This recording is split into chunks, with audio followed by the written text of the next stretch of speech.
Thank you for being in Learning Labs. Thank you for continuing to watch these programs. This is our segment for our DEBA portion of today's Learning Labs, and that's the diversity, equity, inclusion, belonging, and accessibility. And today's presentation is Roses Are Green, Violets Are Green, Designing for Color Vision Deficiencies. Welcome, Jonni Taylor. Thank you very much, Heather. When I was asked to be the DEBA chair, I asked, what does that entail? And I was told, whatever you make it, because we never had this before.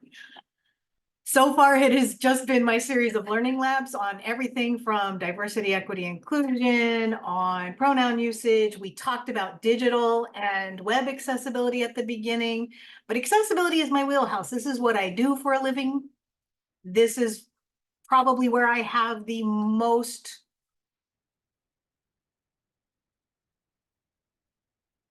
knowledge in, and probably the most of my expertise is in this field. It is a passion of mine. I have a couple of different disability and things with me where how things are designed and colors that are used and fonts that are used can make it easier or harder for me to read your content. And I'm not alone. There are so many people out there that have vision disabilities, physical disabilities, cognitive or learning disabilities. As we age, our eyesight will start to get worse. As we age, our being able to remember, where the heck did I set my keys down? What's my kid's birthday? These are things that we all struggle with as we age. And guess what? That includes how we interact with digital content.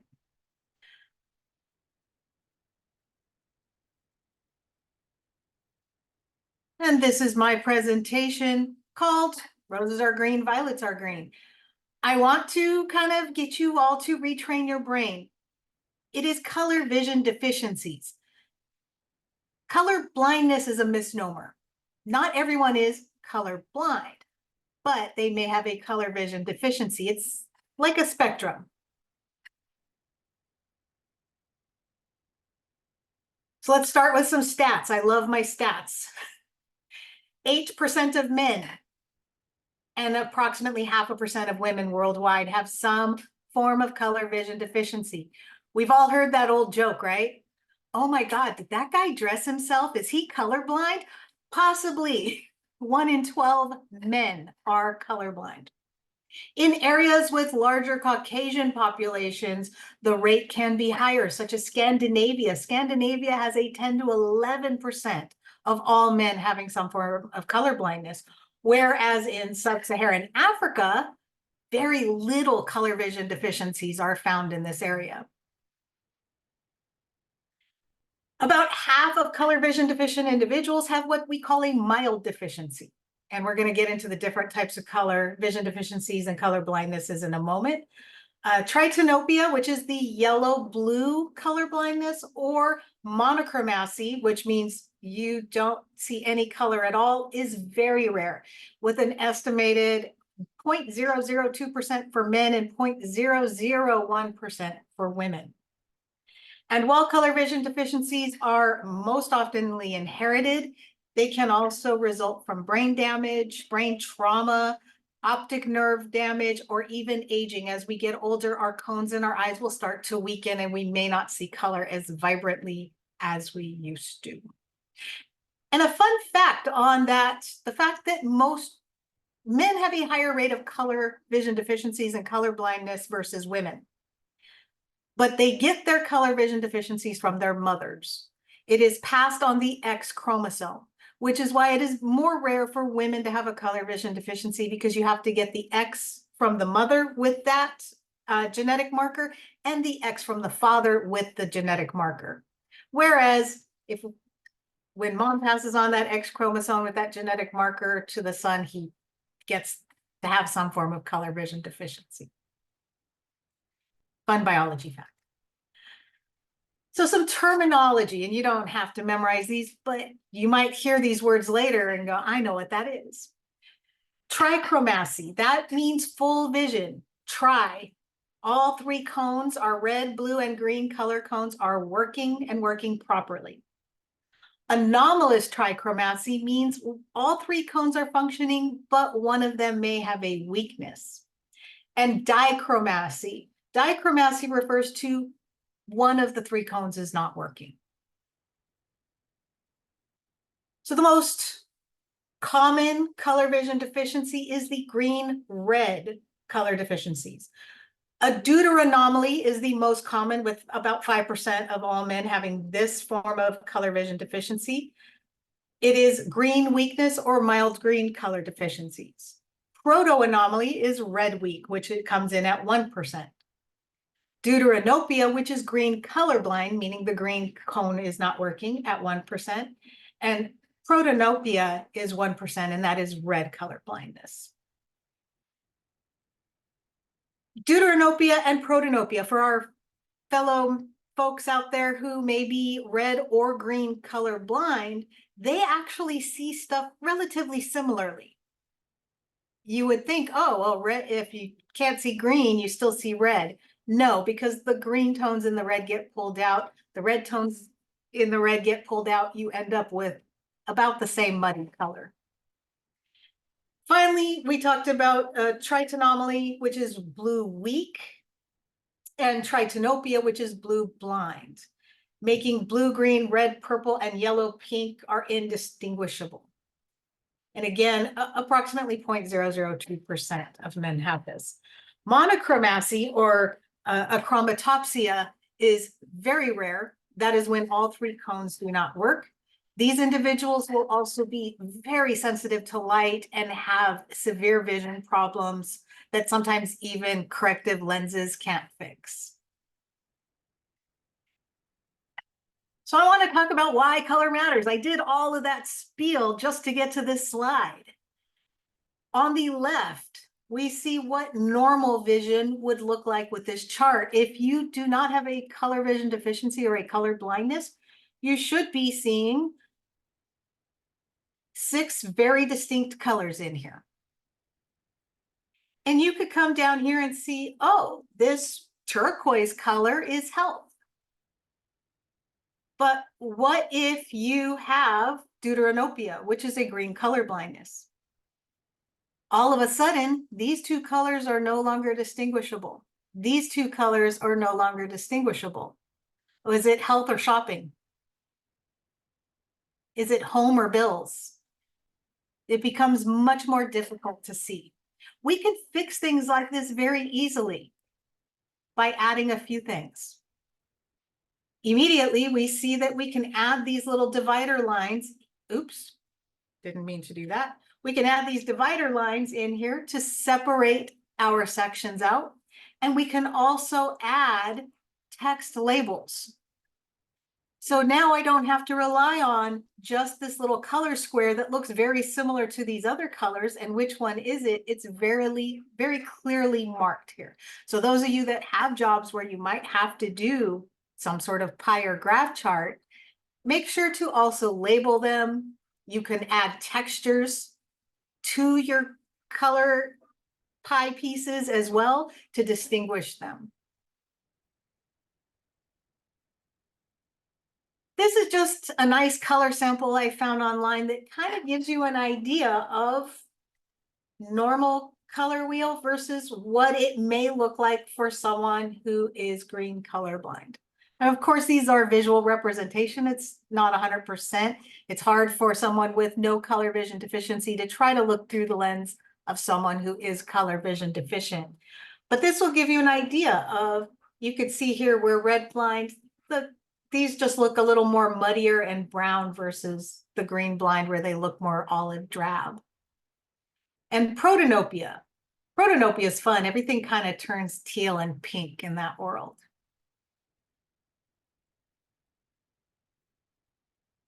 I just want to go over a couple do's and do nots. This goes for all of your digital content.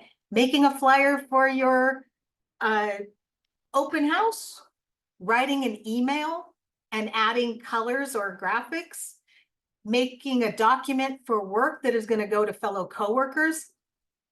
If you have 100 colleagues that you're sending a document to, and approximately 50% of them are men, 3 to 4 of them will have some form of color vision deficiency or color blindness. That's just a fact. That's how it will roll. So be aware of adding certain color combinations, such as red and green or yellow and blue for foreground and background combinations. Other combinations to be wary of is green and brown, blue and purple, green and blue, light green and yellow, blue and gray, and green and black. Now, that doesn't mean that you can't make a graphic that has blue elements and yellow elements. This is mostly talking about things that are going to contrast, where you need to be able to visibly see something on the screen or in the graphic. We don't want to put red text on a green background or green text on a red background. Someone who is green or red colorblind, they're not reading. Beware of low color contrast, meaning you don't want a bright, a light pink text on a white background, or a light gray on an off-white background. These are going to be unreadable for people with lower vision, us older folks, for example, or people who just have some sort of severe vision deficiency, low vision, or certain forms of color vision deficiencies. And avoid using small font sizes. That 9 or 10 point font is great if it's, a footnote at the bottom maybe, and it's not super important. Otherwise, 10 point or 12 pixel should be the minimum font size you want to use when typing any document. I'm going to admit right now, I live in Control++ land. And those of you that are familiar with your keyboard shortcuts for your computer, Control, and then hitting that plus sign makes everything a little bigger. I am Control++ on just about everything. If you ever get an email from me, it's going to be in large text because that's how I have to see it. I don't want to strain my eyes. I live on the computer, so. And finally, I mentioned already, use textures and labels on charts and bar graphs or anything where you are pointing out something. Don't use color as an indicator. Do we all see the red button? If you can't see red, you don't see the red button. Never say, click the red button. Look at the blue box. Follow the instructions in green. I do have some tools. I am happy to share this slide with anyone who would like a copy of these tools. The first one is the color contrast checker. This color contrast checker, and I hate when people do this, but I'm going to ask, can you see the color contrast checker? Yes, excellent. This is where you can put your text color and your background color. And what you want to see down here is WCAG AA. WCAG stands for the Web Content Accessibility Guidelines. This is the worldwide guidelines that everyone in the world who does accessibility, including governments in every single country, follows these guidelines. You want WCAG AA is the minimum. If you're passing AAA, that's awesome. AAA is what we call gold standard. So you want to make sure that if you're passing AAA, bam, you're good to go. AA is minimum.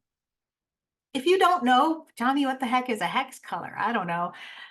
Some programs will give you the hex color when you select it in there. Other times, you might find the red, green, blue codes instead. And doesn't that sound familiar? Because that's how our eyes work, red, green, and blue. And finally, if you don't have that, there is a color picker here. So if you're in the Chrome browser, this color picker will work. And you can also pick colors from your other monitor. Ooh, that's not passing accessibility, but trust me when I say I have gotten things like this in my email. But what's great about this is I can choose this, I can click on this, and I like using my arrow keys, but you can just slide it. And I can take that all the way up until here I am passing for large text, but not small text. So I have to continue to take it all the way to 4.5 to 1. What is large and small text? This website gives you that information right down here. It's just this line actually. What is large, what is regular text? So nothing's hidden. This is a fantastic tool for that. The other, I also had 2 links to 2 different color vision simulators. And I have one open here with a sample graphic. Can we all see the happy holidays? You're probably really squinting to see that yellow text on the green, and you don't have a color vision deficiency, especially since I have all women in my group today. Chances are you probably don't have a color vision deficiency. If you do, you're not seeing that at all. But I want to show you what's really great about this tool. There's an upload button here. You can add your image, and there's my image I uploaded.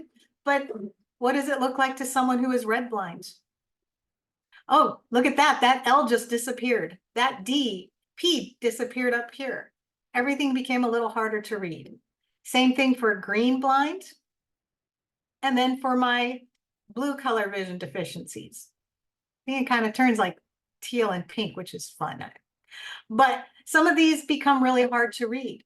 And there's also a slider here, so you can see what if someone has a medium color deficiency, what will that look like? And so this is just a really great tool to create your flyers and graphics that you're going to use to promote your club.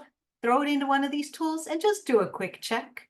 I usually check myself at the halfway mark and the full mark, because chances are, as long as you're not using certain colors, a mild deficiency should still be able to read most everything on there. This, I purposely chose a bad example graphic so you can really see that even if normal vision, that L and P are near impossible to read on here.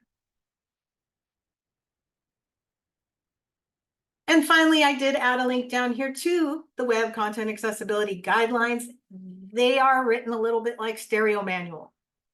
But the new guidelines just dropped. This is, unfortunately, I need to update my slides because 2.2 just dropped and they are working on 3.0.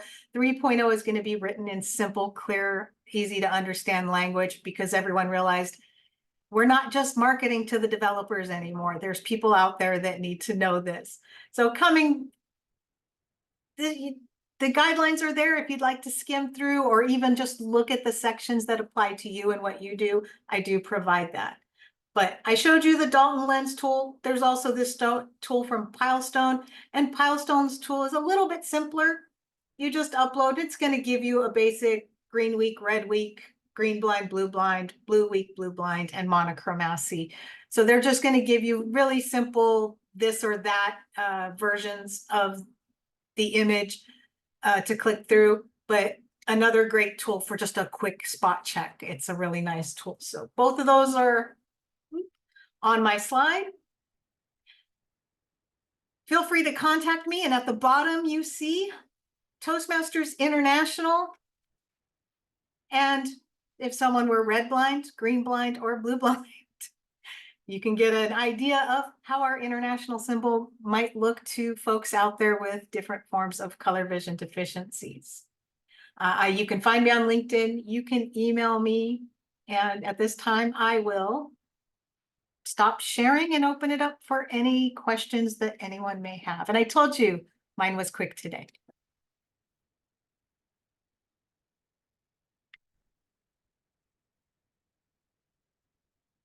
I did speed run that, I'm sorry. Heather. So I know the Toastmasters palette that we're supposed to work from. How does that compare in the world of necessary contrast and color visibility and so on? I know you got the logo, but what about the general palette? As long as you try to avoid adding the Toastmaster blue on top of the Toastmaster red or the Toastmaster red on top of the Toastmaster blue. I did actually test both of those colors, and they were still relatively visible in all forms of color blindness because the blue is has a little bit more green in it. So if you're green or red color blind, it's going to really flip the switch on the color, and the red being a more deep red, burgundy color, it was still visible. But again, even for low vision people, that red on the blue or the blue on the red doesn't have enough color contrast. So at that point, it's not even a matter of color vision deficiencies, it's limited contrast. So someone with weaker vision, they're going to really be straining to read. If you really want to put that blue text on the red or the red text on the blue, add a white outline to your text. And most tools that we use online, like Canva or Photoshop, have ways for us to add an outline color to our text, because then that white or black outline actually becomes the contrast to your background and your text will be visible. But generally, you just want to use, both of those colors are pretty dark, so a white or pale gray will work as far as having a really good contrast for text.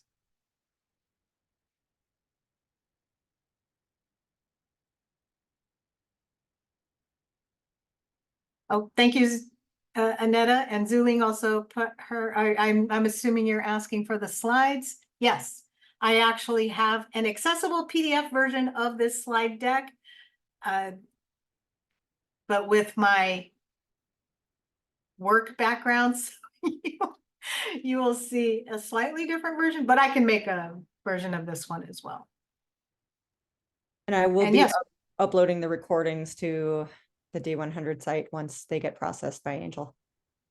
yeah, I did this presentation or a version of it, minus the more Toastmaster color portion, for our tech day, and they only give me like 20 minutes. That's why this presentation isn't super long.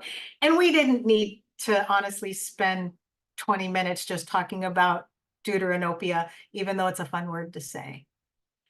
So again, I explain those words to everyone because it's now in your head. You don't have to remember it. Tomorrow, you're not going to say, I know the medical word for green color blindness. But if you heard someone else say it, you will now recognize it. I have implanted that neural network into your brain. So when someone else says deuteranopia or deuteranomaly, you might not remember if that's red or green, but you'll know, oh, that has to do with color vision deficiency. So always good to have, and you can use any of these words for your word of the day at your Toastmasters club. Tell them Jonni said hi. I'm going to stop recording unless anybody has any more questions. All right. Okay.